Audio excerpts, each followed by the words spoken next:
Student, आज हम लोग देखेंगे हंटर कमीशन, भारतीय शिक्षा आयोग हंटर कमीशन। ठीक है, इसके बारे में हम देखेंगे। स्टूडेंट, ये चार जो आयोग हैं ये बहुत फेमस हैं, जो जिनके बारे में क्वेश्चन हमेशा आते हैं। तो ये चार हैं, हंटर कमीशन है, राधा कृष्णन कमीशन है, मुदालियर आयोग है और एक कोठारी आयोग है। तो ये चार हैं जिनके बारे में क्वेश्चन जरूर आते हैं। तो इसमें आज हम देखेंगे जो हंटर कमीशन है, इसे भारतीय शिक्षा आयोग या हंटर कमीशन के नाम से जानते हैं। इसका टाइम था 1882 से 1883। ठीक है, और दूसरा हमारा था राधा कृष्णन आयोग या फिर विश्वविद्यालय शिक्षा आयोग के नाम से इसे जानते हैं।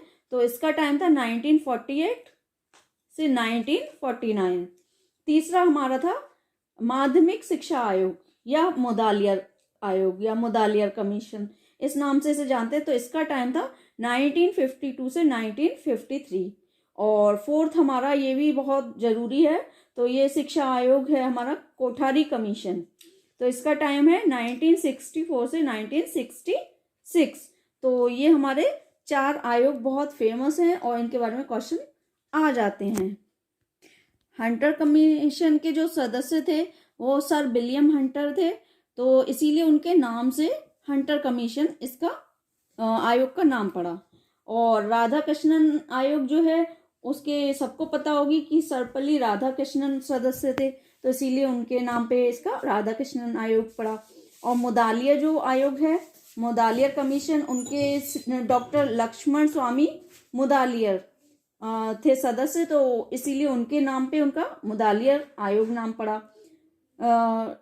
ऐसे ही कोठारी का है, तो हम लोग देखते हैं इसे। बाकी जो भी मैं आयोग कराती जाऊंगी उसके बारे में तभी मैं बताऊंगी, आप लोग कंफ्यूज हो जाएंगे। तो सबसे पहले हम भारतीय शिक्षा आयोग हंटर कमीशन देखेंगे, इसके बारे में हम लोग देखेंगे। तो ये क्यों बना था, ये इसकी ज़रूरत क्या पड़ी थी और इसका क्या परिणाम हुआ, तो ये सब हम इसके बारे में देखेंगे। इसके क्या फ़ायदे हैं, क्या नुकसान हुए इस आयोग के, तो वो सब हम देखेंगे। ये एक नीति थी, शिक्षा नीति, तो इसके बारे में हम देखेंगे। तो क्या हुआ था, जब 1854 में जब वुड का घोषणा पत्र का जो आदेश पत्र था, जो वो जब आया, वुड का आदेश पत्र या वुड का घोषणा पत्र, तो उसके बाद जो परिणाम हुआ वो क्या हुआ कि भारतीय शिक्षा के अनेक क्षेत्रों में क्रांतिकारी परिवर्तन हुए। 1855 के अंत तक प्रत्येक प्रांत में लोक शिक्षा विभाग की स्थापना हो गई। ठीक है, ये इसका परिणाम हुआ। सहायता अनुदान प्रणाली प्रचलित की गई और विद्यार्थियों को, जो भी विद्यार्थी थे, उन्हें छात्रवृत्तियां देने की योजना बनाई गई। 1857 में मद्रास, बम्बई और कलकत्ता में बहुत सारे विश्वविद्यालय खोले गए। ठीक है, उसी वर्ष क्या हुआ, 1857 में जो क्रांति का एकदम विस्फोट हुआ, जो क्रांति हुई, एक तरह से बहुत विस्फोट हुआ, तो उसने क्या किया, भारतीय शिक्षा की क्रांति का मार्ग कुछ समय के लिए रोक दिया। जो क्रांति हुई ना 1857 की, तो उसकी वजह से जो भारतीय शिक्षा थी उसका मार्ग रोक दिया। तो ये क्या हुआ, यह क्रांति भारतवासियों के लिए असंतोष का कारण बन गई। 1858 में ब्रिटिश पार्लियामेंट ने कंपनी के शासन को खत्म करके इंग्लैंड की रानी विक्टोरिया को भारत की साम्राज्ञी घोषित कर दिया 1858 में। तो उससे क्या हुआ, भारत का जो शासक था वो तो चेंज हो गया था, लेकिन जो कर्मचारी थे उनमें तो कोई परिवर्तन हुआ नहीं। तो जो वो लोग थे, तो उनकी ना मानसिकता चेंज हुई, ना ही उनके काम चेंज हुए, क्योंकि वो भारत के कार्य करते रहे, कंपनी के अधिकारी थे पहले, तो वही उनकी मानसिकता रही और वो उसी तरह से काम करते रहे। उन्होंने आदेश पत्र की ओर भी बिल्कुल ध्यान नहीं दिया कि सरकार द्वारा निष्पंदन सिद्धांत का परित्याग करके जनसाधारण की शिक्षा का प्रसार करने के लिए सक्रिय कदम उठाए जाएं, है ना। तो उनके इस कारण या मानसिकता के कारण क्या हुआ, केवल भारत ही नहीं बल्कि इंग्लैंड में भी असंतोष की लहर फैल गई। फिर क्या हुआ, भारत से सहानुभूति रखने वाले जो इंग्लैंड के कुछ व्यक्ति थे कि भाई ये क्या हो रहा है, ये तो बिल्कुल ध्यान नहीं दे रहे हैं, तो जो इंग्लैंड के कुछ व्यक्ति थे उन्होंने क्या किया,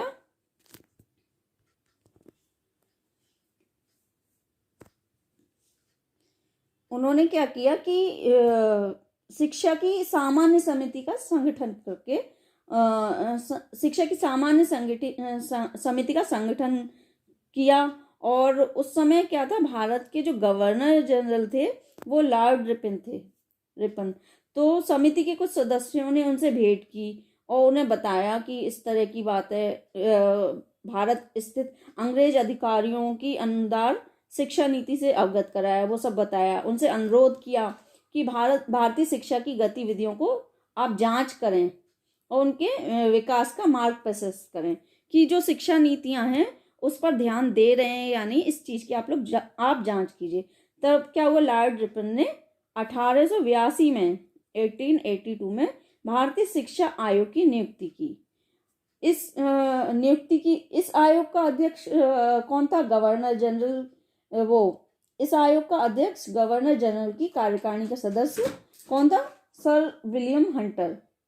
तो इसीलिए इस आयोग का नाम हंटर कमीशन रखा गया। तो आज हम इसी के बारे में देखते हैं, हंटर कमीशन ये क्या था, कैसे था। चलिए इसी में जल्दी जल्दी देखते हैं। सबसे पहले आयोग के जांच विषय देखेंगे, ठीक है। आयोग को निम्नांकित विषयों की जांच करके उनके संबंध में अपने सुझावों और सिफारिशों को प्रस्तुत करने का आदेश दिया गया। क्या सरकार ने उच्च एवं माध्यमिक शिक्षा के प्रति अधिक ध्यान देकर प्राथमिक शिक्षा की अवहेलना की है? प्राथमिक शिक्षा की वर्तमान स्थिति क्या है और उसके सुधार एवं विकास के लिए क्या उपाय अपनाए जाने चाहिए? माध्यमिक शिक्षा की वर्तमान स्थिति क्या है और उसका प्रसार किन साधनों के द्वारा किया जाना चाहिए?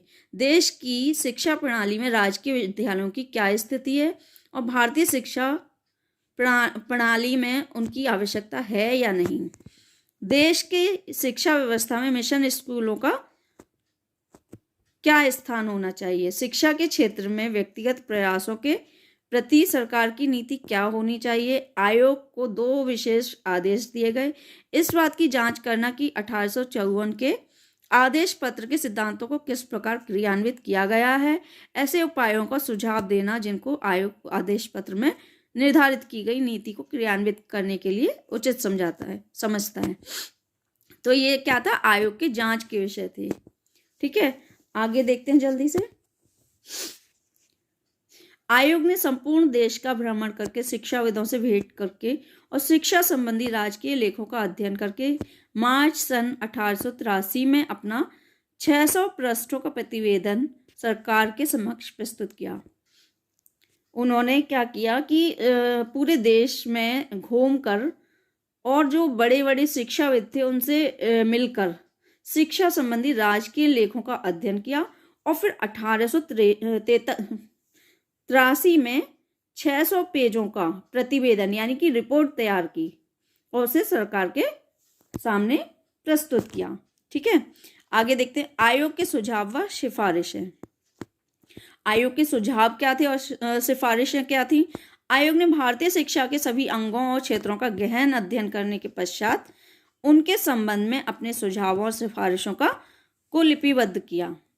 हम यहाँ शिक्षा के प्रमुख अंगों से संबंधित उनके विचारों को प्रस्तुत कर रहे हैं। चलिए देखते हैं इसमें क्या थे। शिक्षा नीति के बारे में देखते हैं जल्दी से। आयोग ने शिक्षा नीति के विषय में 5 सुझाव दिए।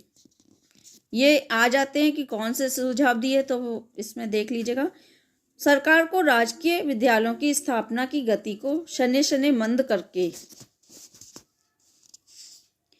इन विद्यालयों के प्रत्यक्ष उत्तरदायित्व से पृथक हो जाना चाहिए। सरकार को सहायता अनुदान के नियमों को अधिक उदार बनाकर शिक्षा के क्षेत्र में व्यक्तिगत प्रयासों को प्रोत्साहन देना चाहिए। सरकार को प्राथमिक विद्यालयों का स्वयं संचालन न करके उनका उत्तरदायित्व स्थानीय निकायों पर छोड़ देना चाहिए।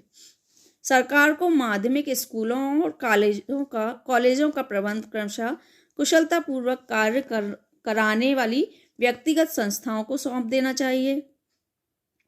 सरकार को भविष्य में केवल सहायता अनुदान के आधार पर स्थापित किए जाने वाले माध्यमिक स्कूलों और कॉलेजों की स्थापना को प्रोत्साहन देना चाहिए।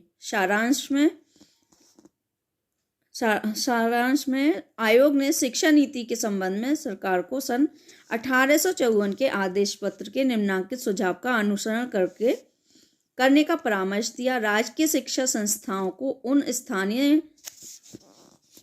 उन स्थानों में चलने दिया जाए जहां उनकी आवश्यकता है, किंतु सरकार का मुख्य कर्तव्य व्यक्तिगत शिक्षा संस्थाओं की उन्नति और प्रसार करना होना चाहिए। तो ये इसकी शिक्षा नीति थी कि किस तरह से उन्हें क्या करना है। ठीक है, इसमें कुछ समझाने वाली चीज़ नहीं है, ये पॉइंट हैं, इन्हें आप लोग ही देखेंगे। आगे देखते हैं प्राथमिक शिक्षा। आयोग ने प्राथमिक शिक्षा के उद्देश्य, प्रसार, प्रशासन, वित्त व्यवस्था, पाठ्यक्रम, शिक्षा स्तर के उन्नयन और सरकार की नीति के संबंध में सारगर्भित सुझाव दिए। उद्देश्य व प्रसार।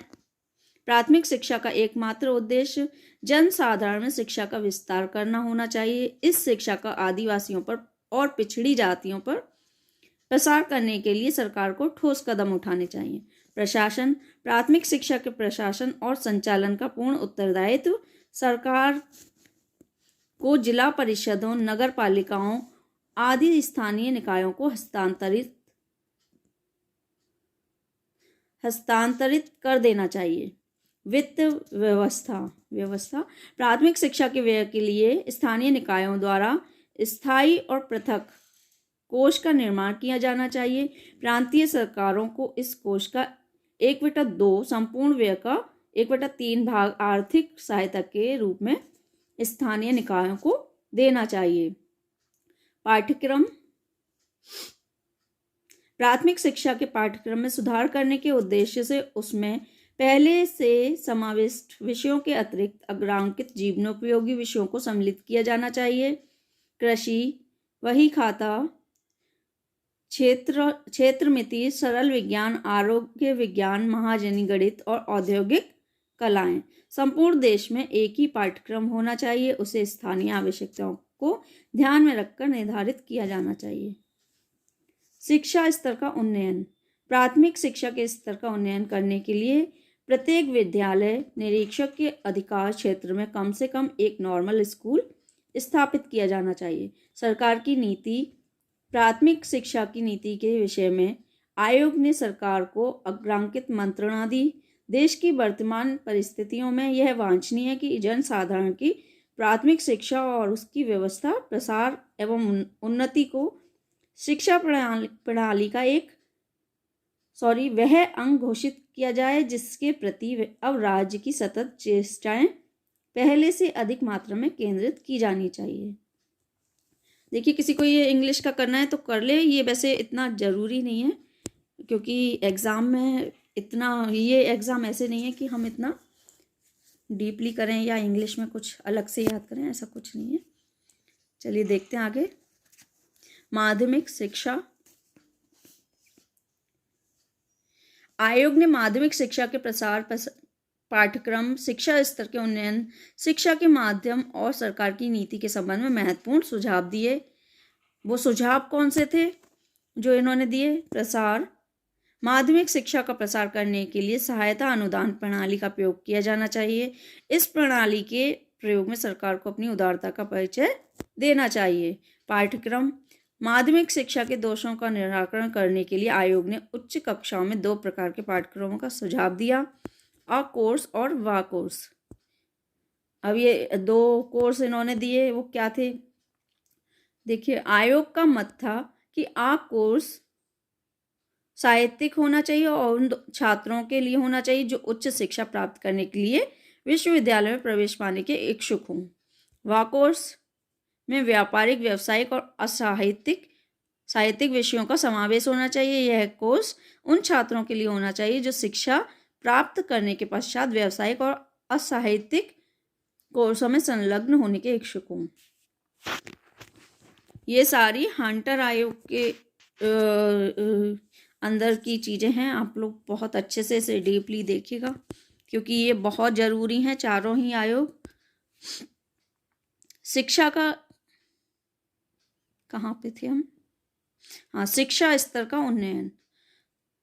माध्यमिक शिक्षा के स्तर का उन्नयन करने के लिए लाहौर और मद्रास में पहले से स्थापित प्रशिक्षण कॉलेजों के अलावा अन्य स्थानों पर प्रशिक्षण कॉलेजों की स्थापना की जानी चाहिए।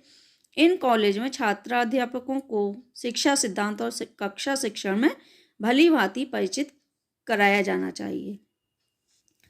शिक्षा का माध्यम।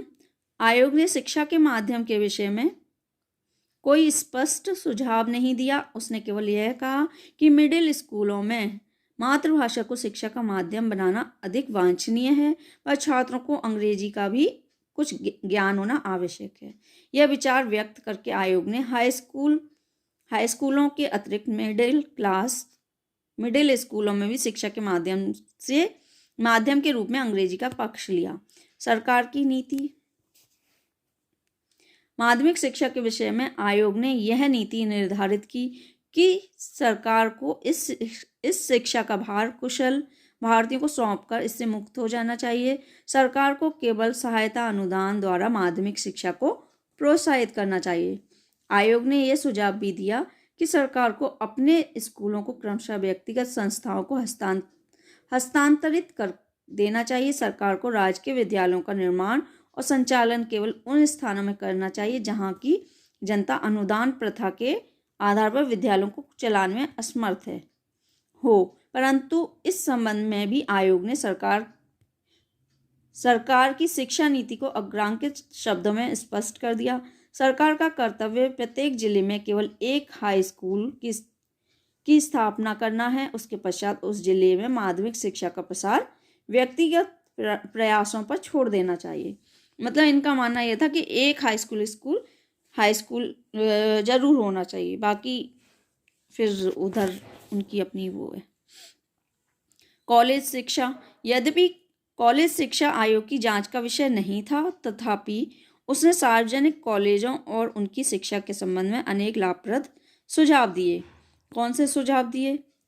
कॉलेजों की सहायता अनुदान के रूप में दी जाने वाली धनराशि को उनके व्यय, शिक्षकों की संख्या, कार्यकुशलता और स्थानीय आवश्यकताओं को ध्यान में रखकर निश्चित किया जाना चाहिए। कॉलेजों को समय समय पर फर्नीचर, पुस्तकालय, भवन निर्माण और शिक्षण संबंधी अन्य कार्यों के लिए आवश्यकता अनुसार आर्थिक सहायता दी जानी चाहिए। कॉलेजों में शिक्षकों की नियुक्ति करते समय यूरोप के विश्वविद्यालयों में शिक्षा प्राप्त करने वाले भारतीयों को प्राथमिकता दी जानी चाहिए। कॉलेजों के पाठ्यक्रमों का विस्तार करके छात्रों को उनकी रुचियों के अनुकूल विषयों का चयन करने का अवसर दिया जाना चाहिए। कॉलेजों के छात्रों के नैतिक स्तर का उत्थान करने के लिए उनको प्रकृति धर्म और मानव धर्म के सिद्धांतों से परिचित कराया जाना चाहिए। कॉलेजों के छात्रों को मापन और नागरिक कर्तव्यों से अवगत कराने के लिए व्याख्यान मालाओं का आयोजन किया जाना चाहिए। कॉलेजों में अध्ययन करने वाले छात्रों के लिए उचित छात्रवृत्तियों की व्यवस्था की जानी चाहिए। सार्वजनिक कॉलेजों को राजकीय कॉलेजों की अपेक्षा कम शुल्क लेने का अधिकार प्रदान किया जाना चाहिए। आयोग ने राजकीय कॉलेजों की अपेक्षा सार्वजनिक कॉलेजों को ही अधिक प्रोत्साहन दिए जाने का समर्थन किया। अतः उसने यह विचार अंकित किया कि राजकीय कॉलेजों का संचालन केवल उन्हीं स्थानों में किया जाए जहां की जनता सार्वजनिक कॉलेजों की स्थापना करने में असमर्थ हो। इस प्रकार आयोग ने स्पष्ट रूप से यह नीति प्रतिपादित की सरकार को माध्यमिक शिक्षा की भांति उच्च शिक्षा के उत्तरदायित्व से भी मुक्त हो जाना चाहिए। Doctor S.N. मुखर्जी के अनुसार आयोग ने इस बात का अनुमोदन किया कि सरकार को कॉलेज शिक्षा के क्षेत्र में प्रत्यक्ष कार्य करने से हट जाना चाहिए। आगे विशिष्ट शिक्षा, यानी कि विशिष्ट शिक्षा में कौन कौन आते हैं? मुसलमानों की जो शिक्षा है, स्त्री शिक्षा या फिर धार्मिक शिक्षा है, ये क्या है? विशिष्ट। चलिए देखते हैं इसमें। मुसलमानों की शिक्षा। सन 1882 में मुसलमानों की शिक्षा बहुत पिछड़ी हुई दशा में थी, अतः आयोग ने उसके प्रसार के लिए अग्रांकित सुझाव दिए। क्या सुझाव दिए उन्होंने? हंटर आयोग ने प्राचीन ढंग से मुस्लिम विद्यालयों को प्रोत्साहन, मुस्लिम शिक्षा संस्थाओं का उदार को उदार आर्थिक सहायता, मुस्लिम प्राइमरी स्कूलों के निरीक्षण के लिए मुसलमान विद्यालय निरीक्षकों की नियुक्ति, मुसलमानों के लिए उन स्थानों पर जहां उनकी संख्या पर्याप्त हो मुस्लिम मिडिल और हाई स्कूलों की स्थापना, मुसलमान शिक्षकों के प्रशिक्षण के लिए प्रशिक्षण संस्थाओं की स्थापना, मुसलमान छात्रों के लिए प्राथमिक स्तर से लेकर शिक्षा के उच्च स्तर तक छात्रवृत्तियों की व्यवस्था। यह है स्त्री शिक्षा। स्त्री शिक्षा की उन्नति के लिए आयोग ने अग्रांकित सिफारिशें की। बालिका विद्यालयों को उदार आर्थिक सहायता, बालिका विद्यालयों के निरीक्षण के लिए निरीक्षिकाओं की नियुक्ति, बालिकाओं के लिए छात्रवृत्तियों और निःशुल्क शिक्षा की व्यवस्था, बालिकाओं के प्राथमिक विद्यालयों के लिए सुगम पाठ्यक्रम का निर्माण, पर्दे में रहने वाली बालिकाओं के लिए उनके घरों पर शिक्षा देने के लिए अध्यापिकाओं की नियुक्ति, स्त्रियों को शिक्षा व्यवसाय के प्रति आकृष्ट करने के लिए महिला प्रशिक्षण विद्यालयों की स्थापना। ये हमारा तीसरा पॉइंट है। धार्मिक शिक्षा, तो इसमें दिया हुआ है धार्मिक शिक्षा के विषय में आयोग के सुझाव ये हैं। धर्मनिरपेक्ष राज्य की शिक्षा संस्थाओं में धार्मिक शिक्षा का दिया जाना संभव नहीं है। राजकीय विद्यालयों में धार्मिक शिक्षा का कदापि समावेश नहीं हो सकता है, पर व्यक्तिगत विद्यालयों में प्रबंधकों की इच्छा से धार्मिक शिक्षा दी जा सकती है। तो ये था हमारा हंटर आयोग। तो इसके बारे में मैंने आपको बता दिया है कि ये इसमें क्या था, और हंटर कमीशन के नाम से इसे जानते हैं, हंटर आयोग के नाम से जानते हैं, भारतीय शिक्षा आयोग के नाम से जानते हैं। तो इसे आप लोग अच्छी तरह देख लीजिए। और इनके जो वो थे सदस्य, तो वो सर विलियम हंटर थे, तो इसीलिए इनका नाम हंटर आयोग पड़ा है। आप लोग इसे अच्छे से देख लीजिए। इसके बाद हम आगे 3 आयोग और हैं हमारे, जो कि अक्सर पेपर में आ जाते हैं उसमें से क्वेश्चन, तो उसे हम तैयार करेंगे, उसे हम देखेंगे। जो लोग नए हैं सब्सक्राइब कर दीजिए, लाइक शेयर कमेंट करते रहिए। Thanks for watching.